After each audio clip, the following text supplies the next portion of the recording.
Today is a very special day, and I know it's been a long time coming, but I'm finally showing you an update on the UNS dual all-in-one setup sitting directly behind me.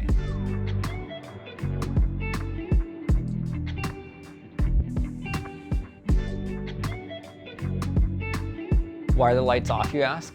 Well, that's because I already built the hardscape, and I'll show you that later on in this video. Now, when I was setting up the hardscape, it actually took a lot longer than I expected it to. It took several days, so I didn't get to film it like I had hoped.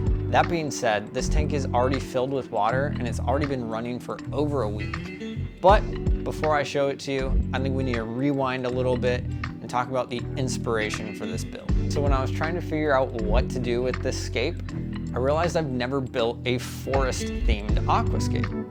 So I figured, why not give it a go? In case you don't know, I live in the Pacific Northwest of Washington State. That's this top corner of the United States right here.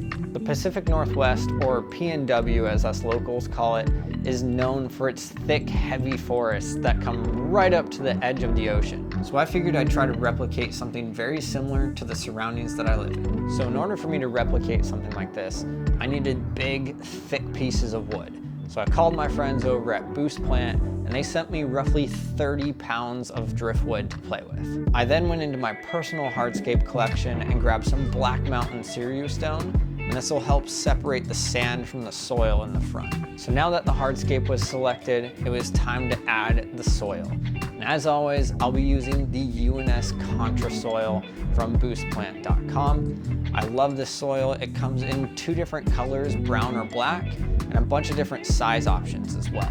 I chose the black because I didn't want it to take away from the dark, moody vibes of this tank.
Now this project is full of first attempts for me.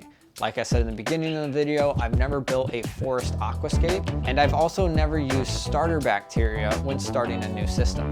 So after I got the soil in, I was able to add some starter bacteria from 2 Hour Aquarius, and this will just help get the cycle kick-started from the very beginning.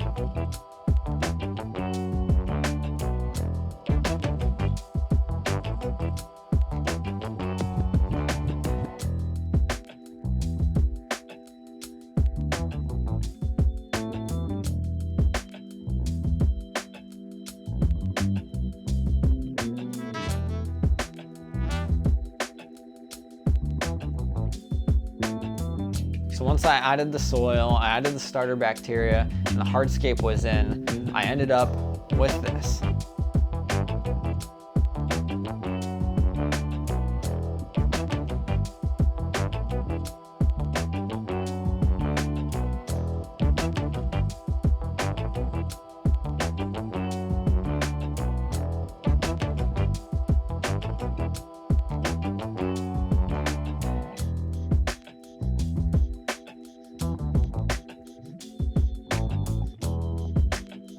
Once the hardscape was in place, it was time to add the cosmetic sand in the foreground.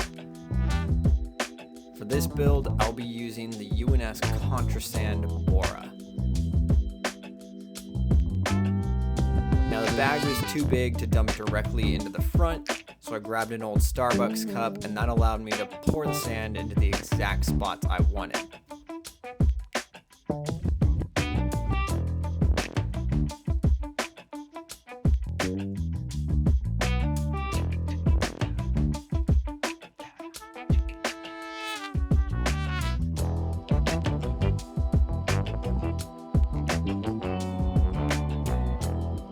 Once the sand was in, all that was left to do was to level it out with my substrate paddle, and that would leave me with the final look.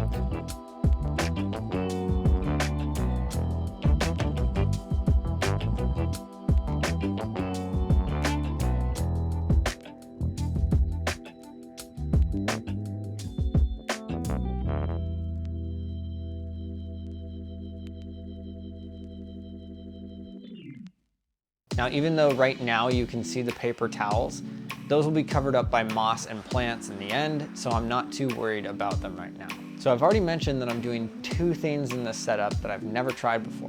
That's the Forest Aquascape and the starter bacteria. We already covered that. But there's a third, and in this tank, I'll be doing a dark start setup. I've never done one before. I've always dry started my systems. A couple of friends have recommended the dark start method, so I'm gonna give it a shot. Now, if you don't know what a dark start is, I'll give you a simple explanation.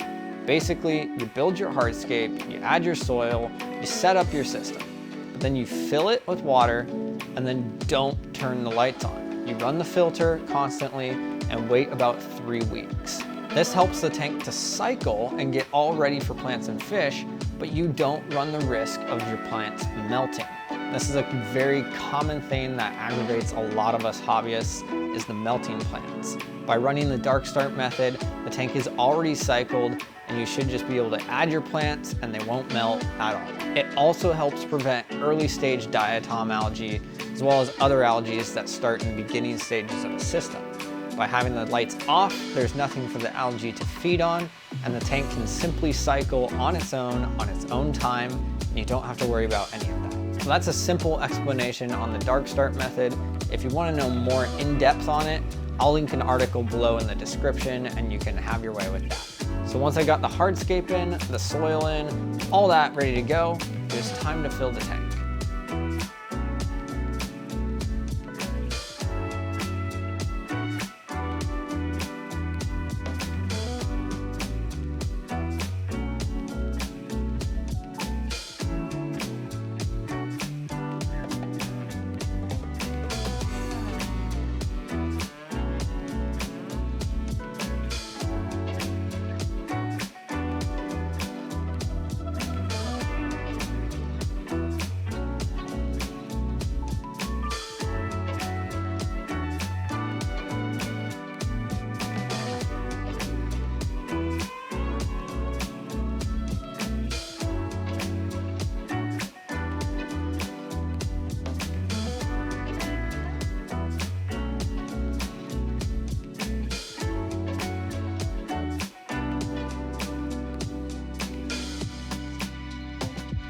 One thing I do want to note that I've been very impressed with so far is that the UNS dual all-in-one systems have incredible circulation and power in their pumps. In my experience with all-in-one systems, they've always lacked the power of flow coming from the filter, which leads to algae and other things that you just don't want to have in your system. But the folks over at UNS knocked it out of the park with these new dual all-in-one systems. One other thing UNS did really well is they provided filter media, and they've got these little media blocks that you can add in. Those come included with the system, but because I'm a little finicky with my tanks, I grabbed a media bag and threw in some extra media and dropped it in the main filter chamber, just to be safe. So the hardscape's in, the soil's in, the water's in, the filter is running, this tank is cycling, and the lights are off. Everything is ready, which means all that's left to do is to wait a couple weeks for this thing to cycle, and then it's time to add plants and finish. So that's the latest update on this tank. I'm very excited to see how it progresses, and once it's finished, I'll be making another video showing you the planting process and the final result. So thanks again for watching. If you're not already, go ahead and subscribe to the channel, and as always, I'll see you in the next one.